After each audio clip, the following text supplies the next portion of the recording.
দিনটা ছিল আমার ডিসচার্জের। আমাকে নরমাল বেডে শিফট করার পর আমি আ অনেকটাই ভালো ছিলাম আর ফোনটাও আমার কাছে পেয়ে গেছিলাম। সকালবেলা আমাকে চা দেওয়া হয়েছিল, যেহেতু আমি র চা খাই তাই র চা দেওয়া হয়েছিল। তারপর আমি ওয়েট করছিলাম যে আমার বাড়ির লোক সবাই কখন আসবে।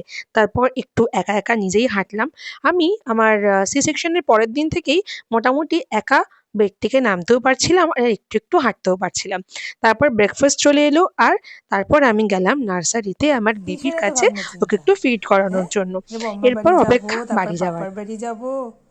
উঠে পড়ো, উঠে পড়ো, উঠে পড়ো।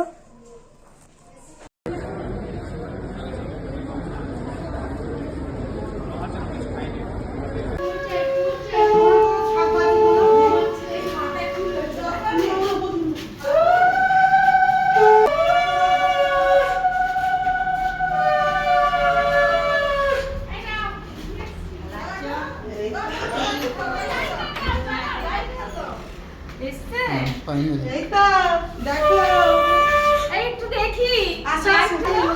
কোনটা? ওইটা ওইটা ওইটা